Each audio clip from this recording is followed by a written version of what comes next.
Taylor, just watching you guys play offensively, it kind of looked like you drew up a couple more things for Zach Edey, or were they just kind of finding him, in the flow of the offense? Yeah, a little combination of both. Took the last 2 days to kind of install a few more things. Obviously, he's been very impactful in preseason and still learning his game at this level. But guys, I think, are doing a great job finding him in the flow and when a duck and seal, early post-ups. He's kind of figuring out how to dominate in the paint, but also space in the paint, so he creates gravitational pull so other guys can attack. So a little combination of both. Coach, if you look at it was 23 turnovers and only 3 made shots, points, on fast breaks. Looked like Edey had a few that he just fumbled, maybe missed. What did you see as far as them causing so many turnovers and y'all just not being able to get out and get a bucket in transition? Yeah, I mean, I thought they had great activity. That's definitely Heat style of play. We're still kind of trying to get our chemistry on the offensive side. I mean, guys playing with different guys. We're trying to play fast. The reads there, we're just not making it early enough, and then we're trying to thread the needle and a crowd. So a little combination of both. I think their defensive activity and us just trying to get on the same page. And pace, I'll go back and watch and see what was actually created. I think we probably got a few more.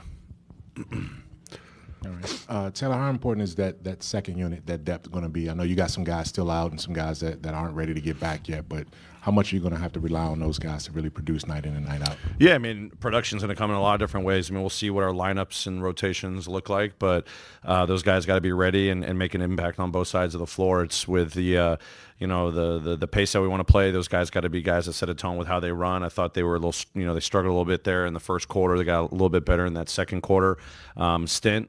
Defensive activity, you see Scotty, leading the charge. You see Jalen doing a great job. We're going to need those guys to contribute in a lot of different ways. If it's scoring some nights, it's spacing, it's defense, it's pace, it's whatever's required. So those guys, with a couple different guys out right now, are going to get a great opportunity. And, I'm encouraged by some things I'm seeing so far in preseason. And hopefully they're ready for opening night, whatever's asked of them.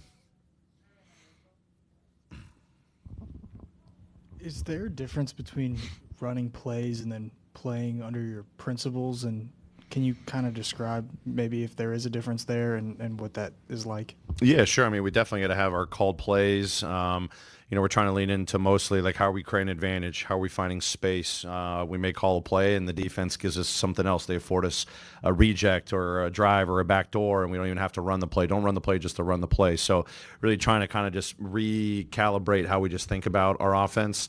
The spacing is one component that's going to unlock, when we actually do get to a pick and roll or to an off-ball screen, how we're just continuing to maintain shape and cutting and filling behind, which we're still kind of struggling, in my opinion. We're not getting to the spots with urgency as much. So it's not about running a play, but when we are going against a set defense, we're naturally going to have to create an advantage, whether that's in a one-on-one situation, it's a ball screen, it's an off-ball screen. We got a lot of guys that can create that one-on-one, but we're also going to have to do some other things given what the defense is going to throw at you. So hopefully we can keep them in disorientation because we got numbers or we're playing with pace and driving it, that they're in rotations and we can just keep maintaining that, in the half court. But if we don't, we're going to have to lean into some called plays, but not just be married to it's not the old school, do this, do that. It's not an if-then statement. It's create this to create the advantage and play off of our principles off of that.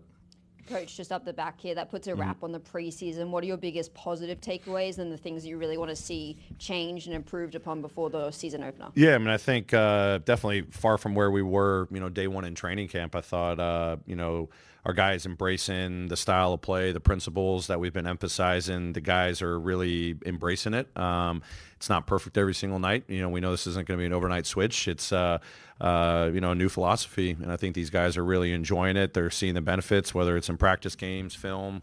My biggest thing is just the commitment to that, the sustainability that we have to anticipate better when there's a movement of the ball going one direction. Are we really filling that space? Are we cutting as hard as we need to? When we do get stalled out, are we just going to rely on a ball screen every single time? And if we do, are we going to have great intention of how we set those screens and get out of those screens and attack? So I think the offense is in a good direction. We definitely have to clean up the turnovers for sure. But I love how our guys are trying to make the plays. There's a couple careless ones in there that we got to clean up for sure. But I think the intent is more in the right spot compared to, just coming in with a fresh mind in training camp. And then defensively, we've got to pick up, our physicality on the ball a little bit more. It goes in waves. We know we're at our best when we're super active. We're hounding the ball. We're in great shift rotations. If we're not there, it's, an easy layup. It's fouls. It's free throws. So, the things that we know we're capable of defensively, hopefully, come opening night, we're ready to go and we're not waiting for a couple games in the season or the second half of the first game. Like, we know that sets our identity. Taylor, late in the third quarter, Ja forced a 8-second violation. I know you've been talking more about adding early pressure on the ball. Just what kind of tone does it set when one of your leaders is picking up forcing 8-second violations in a preseason game? Yeah, it's huge. I mean, we talk about him and a few other guys that are tone setters for us in a lot of different ways, and just that one possession can win you the ball game. When you look at the box score, we needed that one possession. We needed that turnover. I'm not sure exactly what it led to on the other end. I think we didn't score. We may have had a turnover ourselves, but if we can sustain that, it's he can do it. Everyone else needs to do it. We all need to contribute to winning at the end of the day. So different guys are going to be asked to do a few different things at times, but one of our standards is we got to be able to pick up, guard full court, guard the ball one-on-one better. When he's doing that, I've got to hold him to it because he's fully capable. But I think throughout preseason, even in the practices and the 2 games that he got, I saw him trying to establish pressure on the ball, keeping guys in front, not getting blown by. So I'm really encouraged by that. And if he can sustain that, I think that can be really impactful for our success this season on that end of the floor.